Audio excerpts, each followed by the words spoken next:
Welcome. I'd like to call to order the September 20th meeting of the Planning Commission.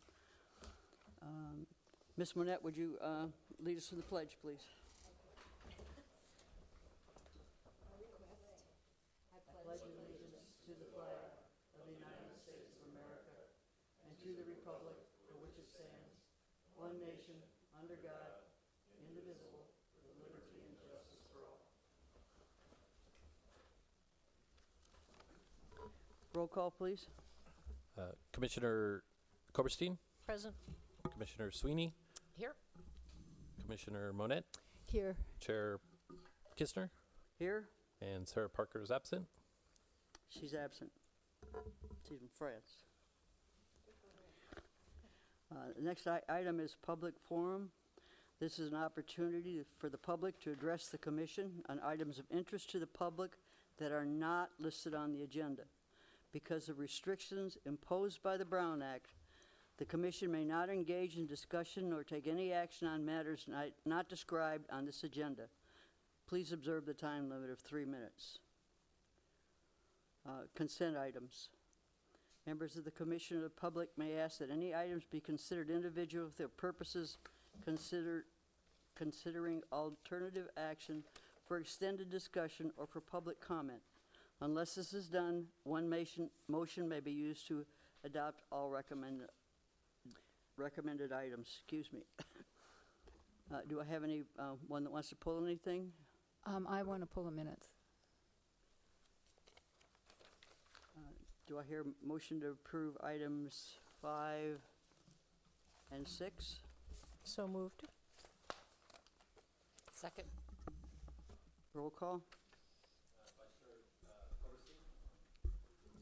Yes. Commissioner Sweeney, Yes. Commissioner Monette, Yes. and Chair Parker, Kistner. Yes. Okay, I think, let's see, on item 6 of the public hearings, I believe Commissioner Sweeney recused herself, and it shows her as voting yes. So I think that's not correct. Am I remembering correctly? Yes, I recuse. Yep. No. You're right.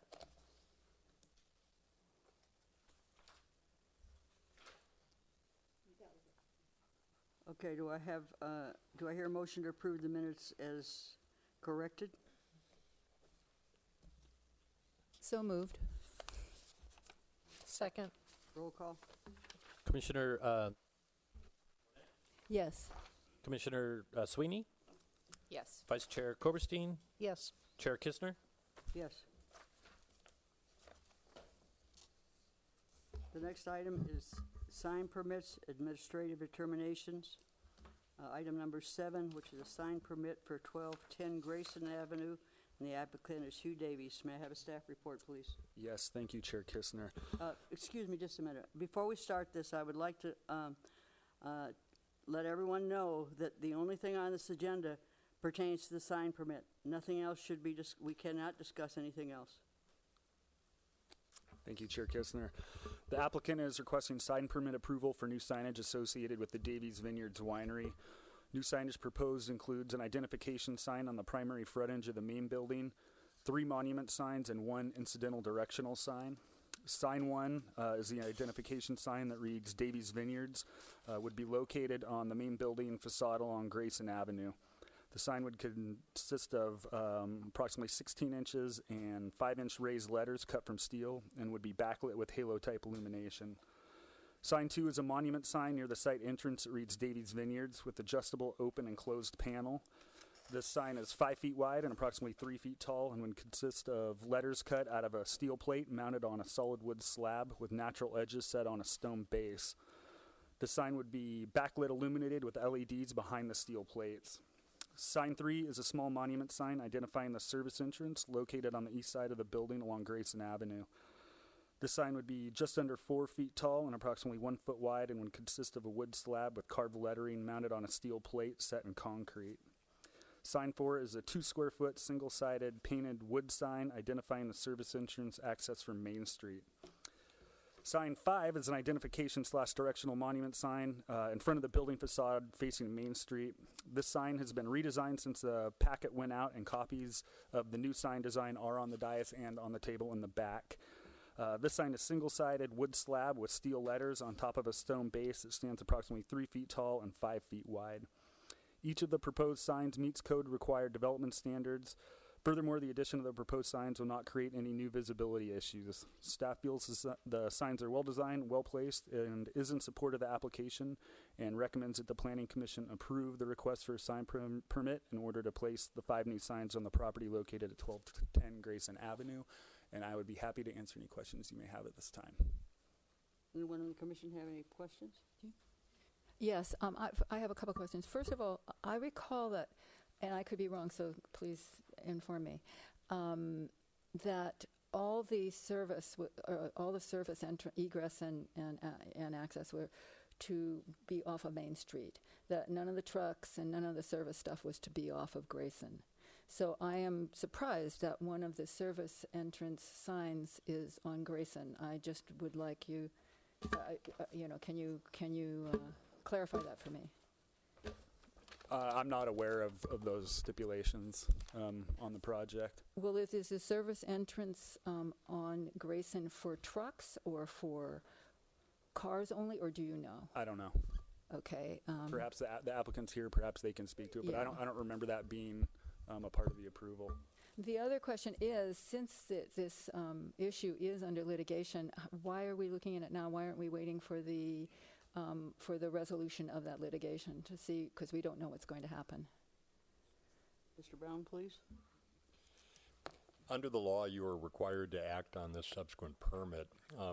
CEQA, one of the statutes that the challengers in that lawsuit are suing under, has a specific provision that actually says that where, as is the case here, the petitioners in the case have not sought and obtained an injunction from the court, that you are to assume that the environmental review was adequate and proceed and review any subsequent permits on their merits.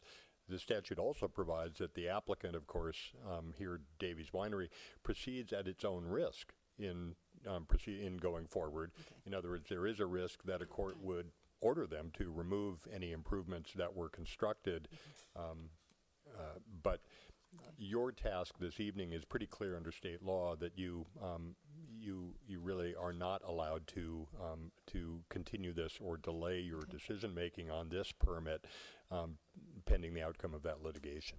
Thank you. Thanks. Any more? Anyone else? Would it be helpful for the public if you also restated what exactly we're considering? Because our understanding is we're looking at the sign as it relates to compatibility with the site, compatibility with small town, but some of the sign ordinance that might also put good construct around this for conversation. Sure.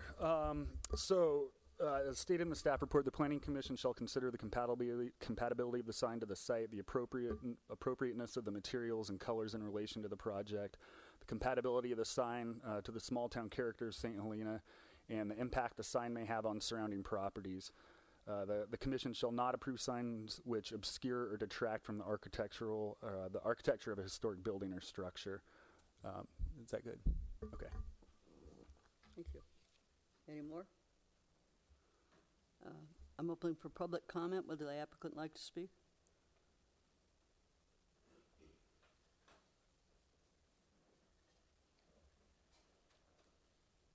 Can we ask questions of the applicant? Hmm?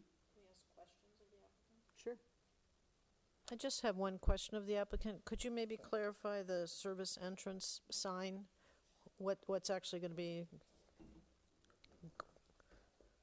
the function, not the design, really, since the question was asked.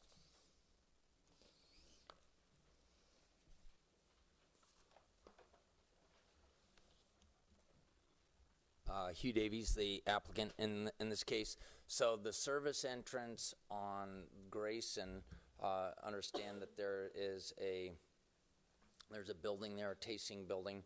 There will be the commercial entrance on one side of that building, and then on the other side of the building is more the service entrance of the building. And so there's there are two ways to get in on Grayson.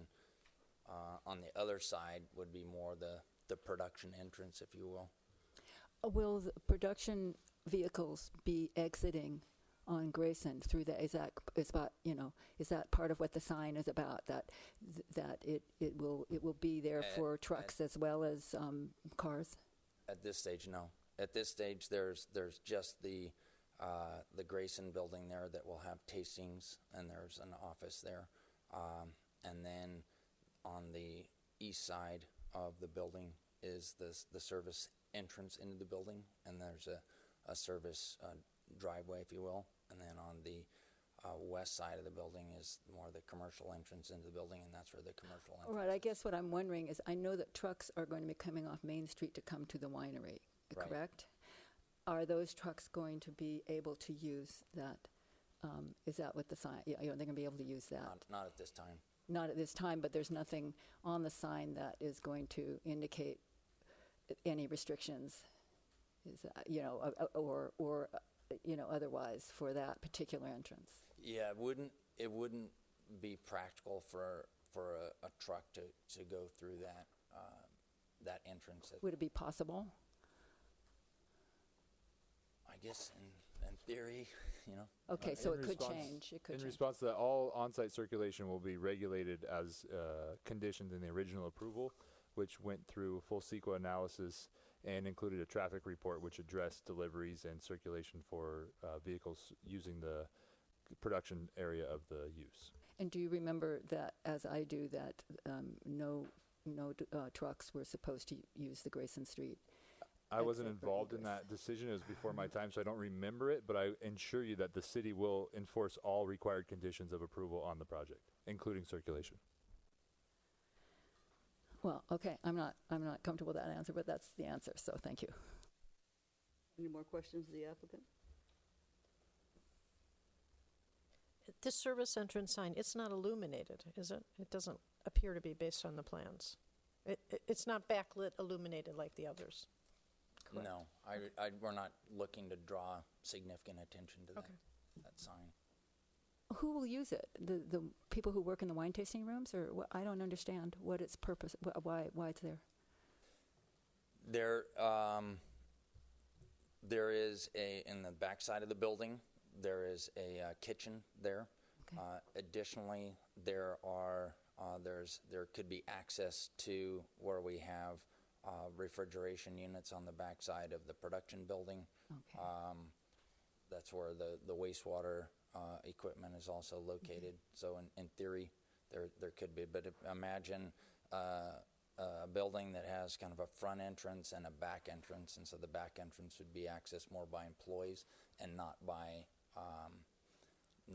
the consumers who would come to the building. Directly, yeah. Okay. Yeah. I see what you're saying. Okay, It's it would not be a for commercial. operations. So to kind of separate those two portals, if you will, there's a back door and then there's a front door. I think I understand what it Okay. is. Thank you. I appreciate your answer. Okay. I'll open public comment to anyone else that'd like to speak.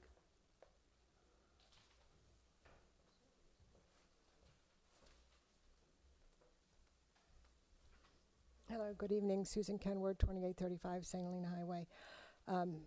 Good evening to the Planning Commission and to the staff. I know you all have received both the letters from members of Citizens Voice, so I'm not going to go over them in detail tonight.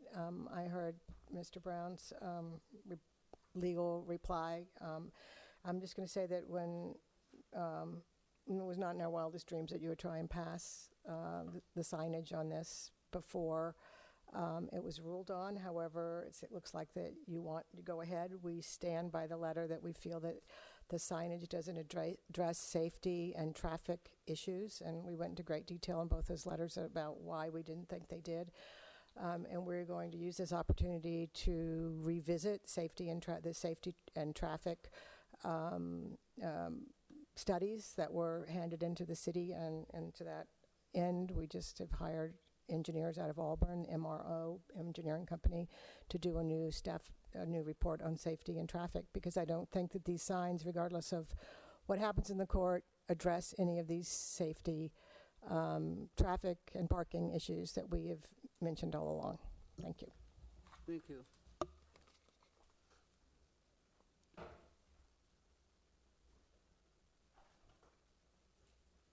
Jeff Ellsworth, 1434 Sylvaner. Yeah, I was hoping that this would all wait until after the appeal, but I've got to say I object to the signs as they could bring impacts into a school zone that weren't properly analyzed. This is a very large-scale wine drinking center that enters and exits directly in a school zone, but probably the only one in the country. I don't think any other town would have allowed it. It's unsafe. We know that adding a high level of alcohol into a school zone makes that exponentially less safe. The signage, if they direct people into that school zone, there's confusion about where the parking is. There was never any parking study for this. Apparently somebody across the street is going to give their parking, but there's been no analysis. So if the signage brings people into the school zone and there's some confusion, one of the things that needs to be looked at is that everybody thinks it's just the high school right there, but there's also the pool, the swimming pool, and so there's a lot of little kids running around. Every single time I drive down Grayson, some little kid darts out into the road. That happened today. So if the signage isn't clear about the parking, if there's confusion about the traffic, where everybody's supposed to go, we're going to have problems. So I object. I think that the whole thing should be restudied. I think the applicant should pay for a proper traffic and safety study. If they're not going to do it, I guess we'll have to. It's their responsibility.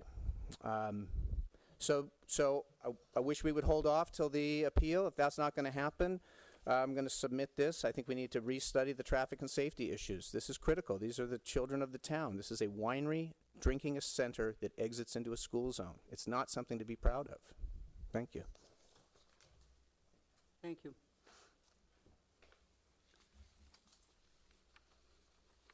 Bobby, would you like to open? Any more public comment? Go last. Close public comment.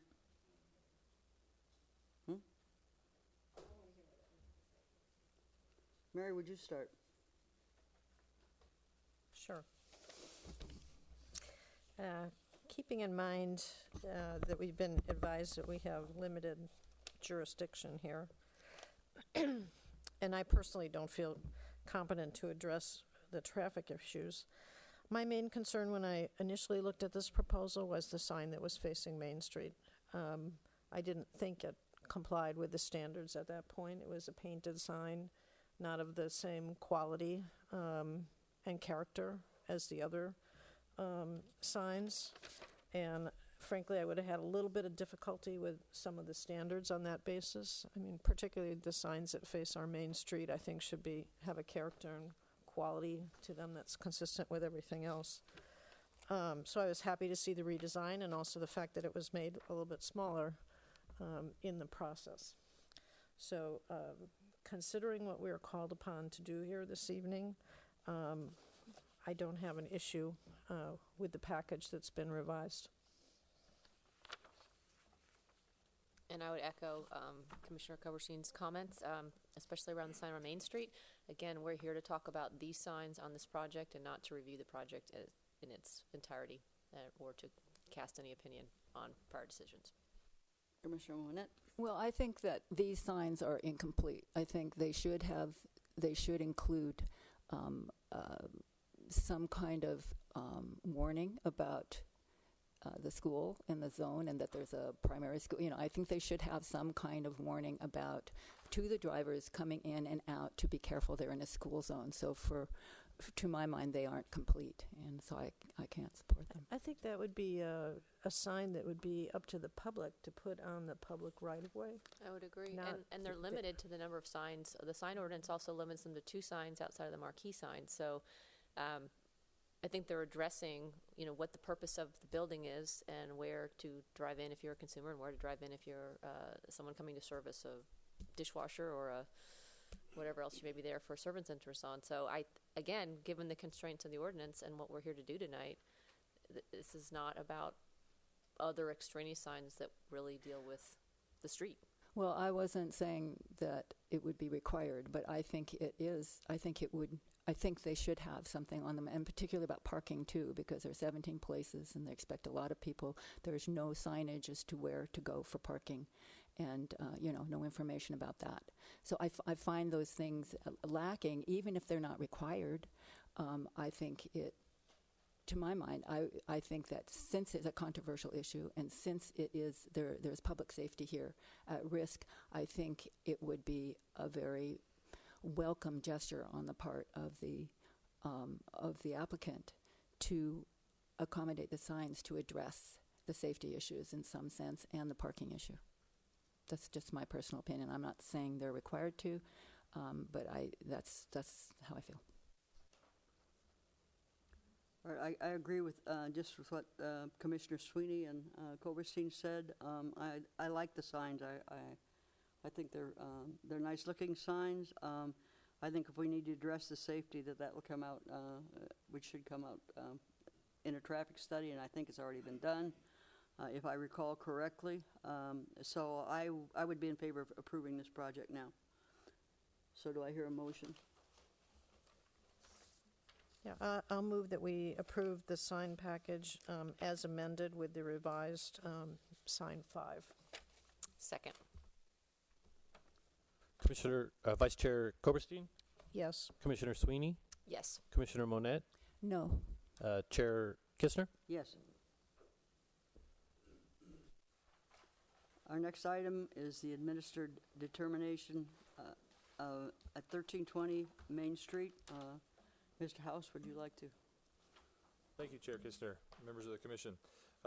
This item is an administrative determination. As you'll recall, staff has been directed by this Commission to bring any administrative determinations made at the staff level regarding requests or land use determinations before the Commission, in addition to noticing them as a action to the surrounding property owners and tenants.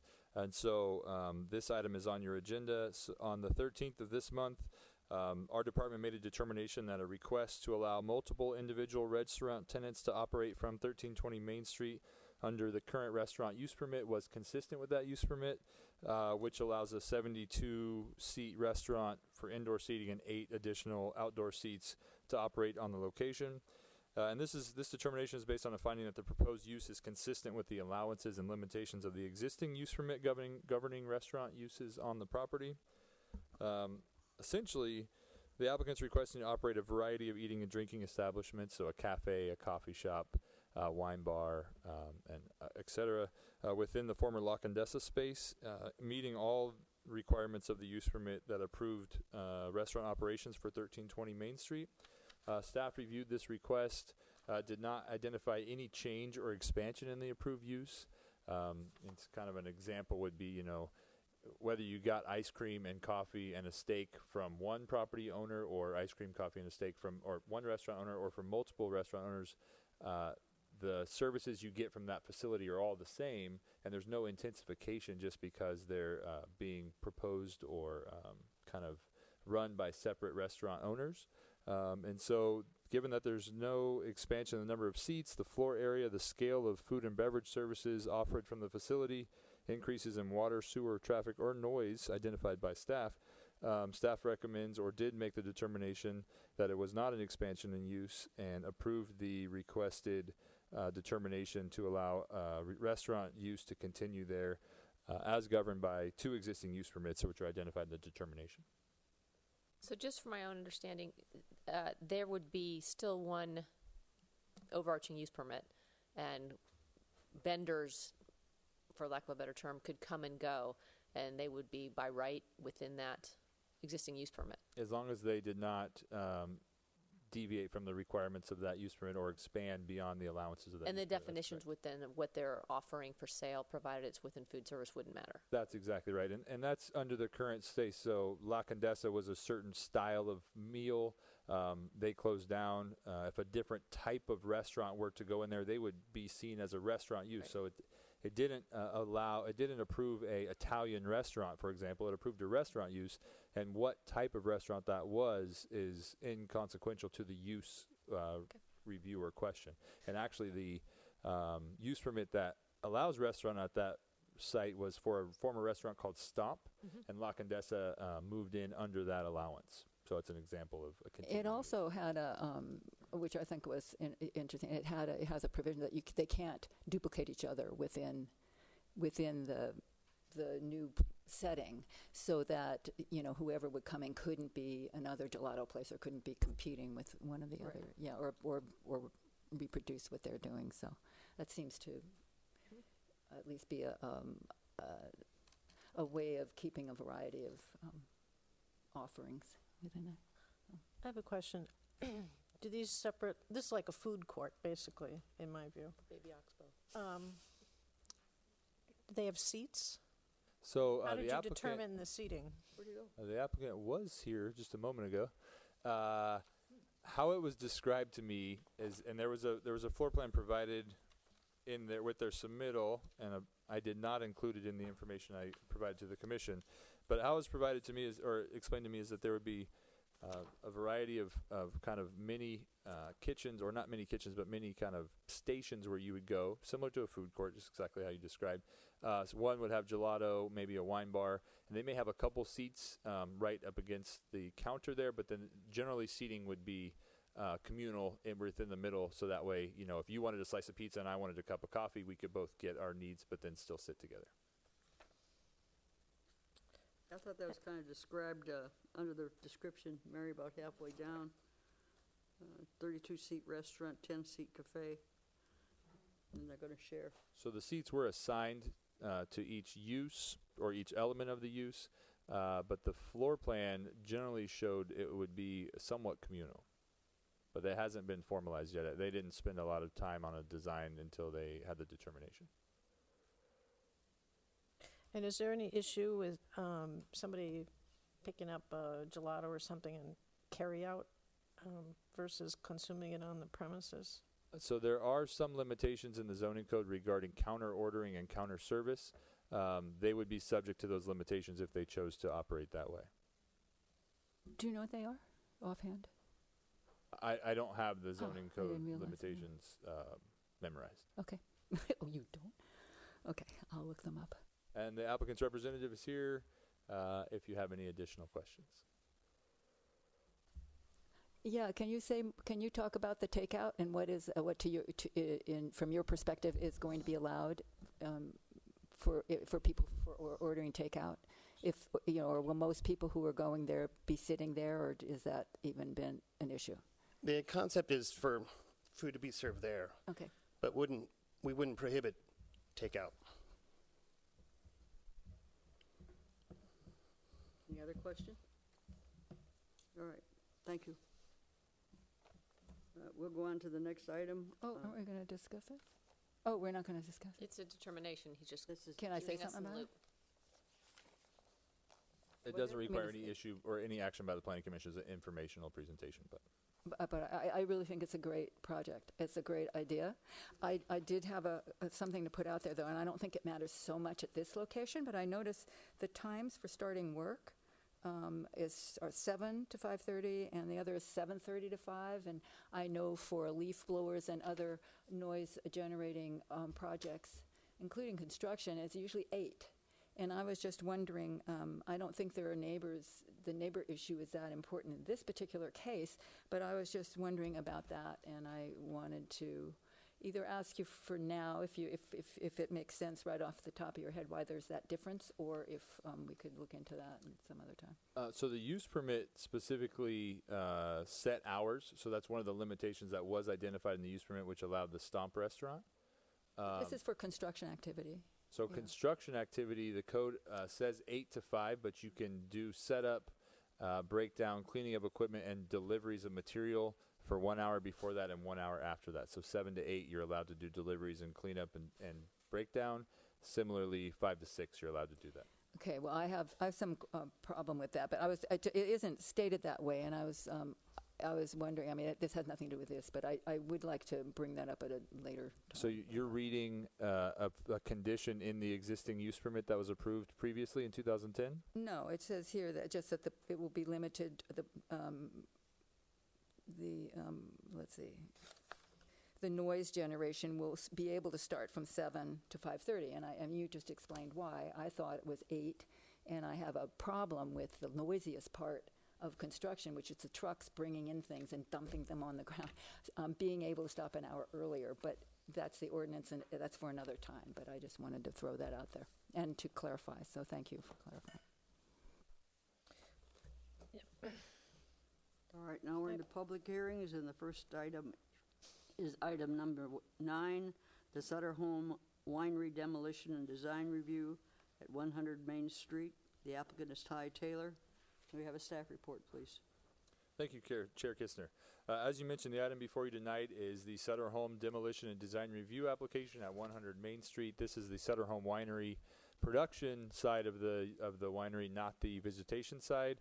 The project description is identified in the staff report, but essentially they're requesting to demolish 2 freestanding canopies and an existing maintenance and office building, demolish or decommission 4 large existing wine tanks, 200,000-gallon tanks each, relocate 47 existing wine storage tanks, and there's a range of sizes for those, and install 55 new wine storage tanks, also with a range of sizes. Remodel an existing building to house maintenance facilities and offices, and construct 2 new freestanding canopy structures adjacent to this building. This is a location map. This is where Sutter Home Winery is. It's at the south end of town on the east side of Highway 29. As you can tell from this, it is outside the urban limit line, but obviously within the city limits. This is an aerial photograph of the site itself. Just to give you some context, you don't see much of this from the road, and you could tell there's a large amount of vineyards planted surrounding this, but this is the production facility for Sutter Home Winery. And this is a graphic that I borrowed from the applicant that kind of shows the 4 areas of construction. It's worth noting the existing property is 76 acres, substantial size, with most of this development, I think, about being a minimum of 600 feet off of Main Street, over 1,000 feet from the rear property line, and over 100 feet from each of the side property lines. So it has substantial buffers of vineyards planted around it. Area 1 is the area of renovation on this, so that's the existing bottling building. However, the applicant has indicated some of their operations are changing, and so they're trying to keep up with changes in the industry and how they adapt to making revisions to their operations on site. Area 2 is a area that's an existing maintenance and shop building, which is proposed to be demolished, and some of the relocated tanks are proposed to be put there. Area 3, which is surrounded in green, it's called the Tank Farm. Learning all kinds of new winery terminology through this project. But that's an area where some of the existing tanks are proposed to be taken down and relocated to Area 2. And then They're organically grown, right? Exactly. These are new tanks. And then Area 4 shows 4 of the large 200,000-gallon tanks, which are proposed to be decommissioned. And essentially the capacity that's saved by decommissioning those is proposed to be recouped through, or partially recouped through the installation of the 55 new tanks that was mentioned previously in the description. The staff report includes a significant amount of analysis with regards to the zoning and general plan designation. As mentioned in the staff report, the site's designated agricultural by the general plan. It's outside of the urban limit line, and it's located in the winery zoning district. Interestingly, it could be seen that the use is non-conforming. It's somewhat of a misnomer just because they don't have a use permit, but the code actually identifies that wineries in the winery zoning district in existence prior to June of 1979 are actually permitted uses. So there may be some discretion, or maybe not discretion, but disagreement amongst calling it a non-conforming use or not, because it is specifically identified as a permitted use. But there is no use permit. So there's nothing that the city has that governs their existing operations with regards to the ongoing use and the volumes and all those things. It's also interesting and worth noting that accessory uses to wineries are all identified as permitted land uses in this zoning district. So that includes offices, maintenance shops, wine storage tanks, scales, etc. But the zoning code does identify that design review is required for any new structures, exterior revisions to existing structures, etc. Further identifies that a use permit would be required for any new winery equipment within 400 feet of a residence or our zoning district, 200 feet of Highway 29, or for modifications or expansions to visitor serving uses or visitor related elements of the winery use. None of those are the case here, and so based on that, staff did not identify any issues other than the kind of non-conforming question. So what the staff report does identify as non-conforming due to a lack of use permit, but that was not legally vetted, and I don't know that that would be held up if it was to be discussed or looked at through a legal lens, given that the winery district does identify it as a permitted use given their date of their operations. However, all that's separate from the design review elements. There's numerous findings that are required for, or criteria are required for the Planning Commission to approve design review. There's a couple findings that are required for the Planning Commission to approve a demolition. Staff found that the project does comply with all of those criteria and findings. No expansion in the proposed water use is proposed, and given that, staff recommends that the Planning Commission determine that the project's exempt from the requirements of CEQA under numerous categorical exemptions and approve the demolition and design review entitlements to allow the requested modifications to the property. That concludes my presentation. I'm available for questions. The applicant's representative is here, and they, I believe, have a brief presentation as well.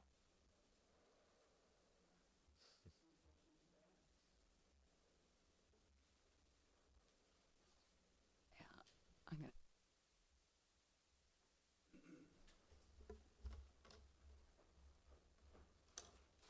Good evening. I'm Bob Torres. I'm a principal and vice chair of Trincaro Family Estates, 1750 D. New York Lane. Could you say your name once more? Pardon? Could you say your name again? Bob Torres. Porth? Okay. Torres. Torres, thank you. Torres, yes.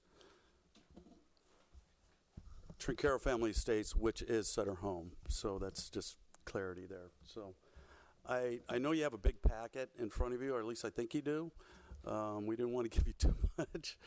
So sorry if it's a little confusing for you, but I'm here to answer any questions. I guess my opening statement would be this facility has really been a big workhorse for a lot of our big programs. We're slowly, we've built a large facility over in Lodi, and we're reconfiguring this facility to handle smaller lot vineyards, smaller acreage vineyards, and that requires smaller lot red wine fermenters. And that's really what we're doing. What we're calling the East Wheel, taking down the existing maintenance building, which is actually too small for us.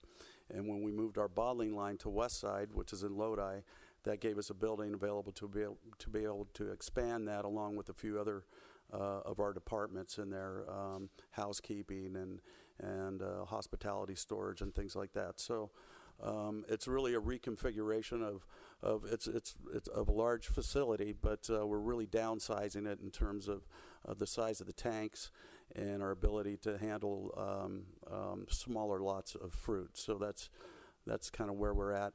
One of the canopies is existing. We're going to be moving that over in order to provide shade and weather protection for some of our maintenance vehicles, and then a new one on the other side where it'll be covering a wash slab where we do maintenance and steam cleaning and some other things like that on the what would be the east side of the maintenance building, new maintenance building.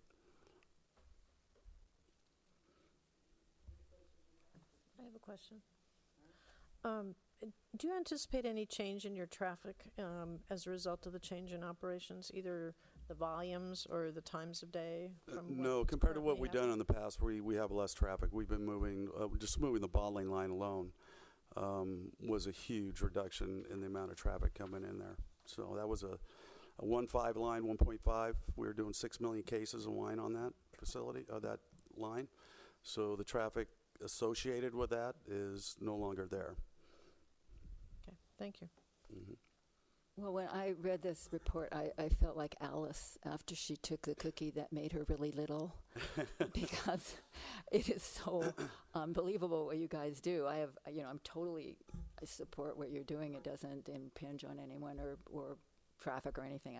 But I do have a couple of questions. I am assuming, okay, the canopy that is getting bigger, because one of them is going to be 20 by 270, the second one that used to be 30 by 30, is that accurate? Is that the one that has weather protection, or 30 by 30, that's the one that currently covers our garbage Okay. area. That's going to be, we're taking that down, and whether we relocate it or not, but we're going to be storing the new garbage. It's a requirement now that you have to have your dumpsters and your big garbage bins covered. So the new canopy that we're putting in will provide that coverage. Okay, so that's the one that goes from 900 to 5400. Because one of them stays the same, and one of them goes from 900 to 5400. So I was just curious. Yeah. Okay. And the other was, you talked about the office building. The current one is 10,000 square feet. I'm wondering if the new one is going to be less than 10,000 or more than 10,000 or the same? The existing maintenance building, which does have offices in it, Yeah. we're going to be taking a portion of the new bottling building, putting new offices, conference rooms. We have and the rest of it is going to be basically maintenance floor with machinery, equipment, our carpool, and those kind of things. So you're going to tear down one but build it. It's the same footprint, or it's going to be the same size? It's going inside an existing building. Oh, okay. I Yeah. thought there was you were going to take the structure down. I guess I misread that. We're taking the old maintenance building down. Okay, and then you're. Yeah, I don't know if we can put that. That's a No, this 10,000 isn't. square foot one. To the right, the door. No, the circle on the Oh, right. this- okay. There you go, yeah. So the green, or the area number 2, that building's coming down. That has offices in it.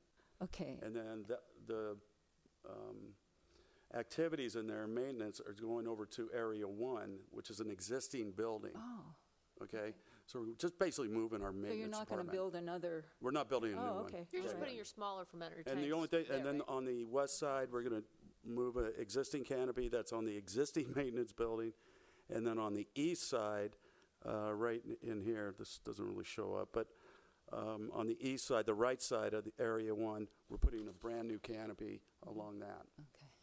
All right. and that's going to be the covered area for the garbage and some of our maintenance activities. Yeah, And Bob, the smaller boutique tanks are going to go where yeah. The smaller tanks, those maintenance were. was. Yeah, those are going to be moved over to where Area 2 is. Right. And then we're putting basically red wine fermenters. Right now, those are really white wine storage tanks. And we need more red wine fermentation. So we need to have it close to where the grape handling equipment, presses, and hoppers and those kind of things. So we're moving some tanks over there. We're building new ones, and that's... And they're exposed. They're not enclosed.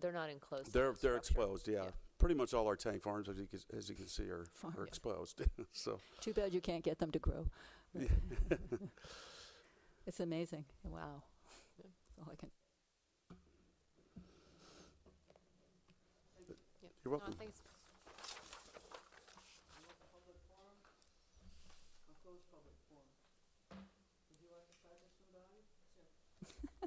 I move that we determine that the project is exempt from the requirement. No. Oh, we haven't had a discussion. I'm sorry. Oh, yeah, I think it's an amazing project, and I have, I'm just in awe that they know what they're doing and that they're doing what they're doing, and I totally support it. It's not, as I said, it's not causing. It sounds like it's actually getting maybe down to a more normal size for Alice this way. Anyway, it's not going to be quite as big, and so I totally support the project. Yeah, and I support as well. It's consistent with where the industry's going. Smaller, better, and it's good for St. Helena. I have no problems with this. This is a winery in the right location without any negative impacts on any neighbors. It's kind of a pleasure to look at it and approve it.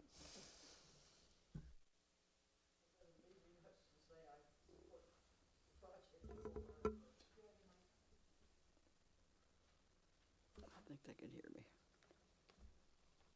Do I hear a motion? I move that we determine that the project is exempt from the requirements of California Environmental Quality Act, and move that the proposal was found to qualify for a Class 1, Class 2, and Class... Here I am with my mic off. Okay. I move that we determine that the project is exempt from CEQA in that the proposal was found to qualify for Class 1, Class 2, Class 3 categorical exemption under Sections 15301, 15302, and 15303 of CEQA. I move that we accept the required findings and approve the demolition and design review entitlements to allow demolition of 2 freestanding canopies and existing maintenance and office buildings, demolish, decommission 4 202,000-gallon wine tanks totaling 810,552 gallons, relocation of 47 existing wine storage tanks ranging from 5,000 gallons to 30,000 gallons, and installation of 55 new wine storage tanks ranging in volume from 7,300 to 2,100 gallons. Remodel of an existing building to house maintenance facilities and offices, and construction of 2 new freestanding canopy structures adjacent to this building. Second. Roll call, please. Commissioner Monette, Yes. Commissioner Sweeney, Yes. Vice Chair Koberstein, Yes. Chair Kistner. Yes. Next item is the departmental report. Thank you, Chair Kistner. Just wanted to give a general update on department activities. We're continuing to see strong development interest in the department and having some interesting projects submitted, which we'll be bringing before you in the near term. Staff is starting to work on the general plan response to comments in the EIR. And as mentioned in the previous meeting, we anticipate this will be a significant process and probably will not be coming back to the Planning Commission in the short term. However, staff will have the directed language review for some of the direction from the Planning Commission regarding language cleanup on the next agenda for discussion item. Staff has received an administrative draft of the Hunter EIR and is currently reviewing that. We anticipate our review will be wrapping up in the next week or two. We'll provide comments back to Urban Planning Partners, the consultant working on the EIR. They will finalize their completion of the document based on staff's administrative comments, and then that document will be posted for review and comment by the public for the 45-day comment period. I anticipate that should happen by the end of October. I cannot commit to that 100% because I haven't returned that back to Urban Planning Partners as of yet. And then we haven't talked to them about their timelines and workloads, but that is a very likely scenario that it will be happening by the end of October, definitely by the end of November.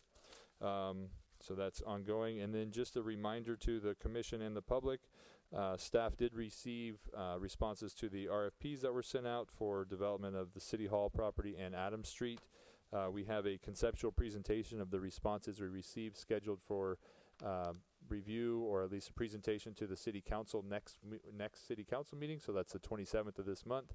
And the goal of that meeting will be to present conceptual basically ideas of what was proposed by the respondents, the individuals behind each of those projects, and then also introduce the RFP review team that the city put together and talk about the schedule moving forward. In addition, we have scheduled a town hall meeting for the respondents to present their projects directly to the public. And that's October 19th. That'll be held here at Vintage Hall. We don't have a set time frame yet, but just put that date on your calendars. And the goal of both of these presentations will be to hear directly from the public on their concerns or their ideas, their interests, etc., regarding each of those responses. We don't have a time set yet, but it will be notified. Obviously, the 27th will occur at 6 p.m. here at Vintage Hall as a council item. So just wanted to provide those updates to the Commission and the public. And that concludes the department report. There is the draft agenda forecast attachment included in the packet. The public's welcome to review that. Kind of gives an idea about what we have going on and some of the anticipated potential timeframes for review of some of those ongoing items. Thank you.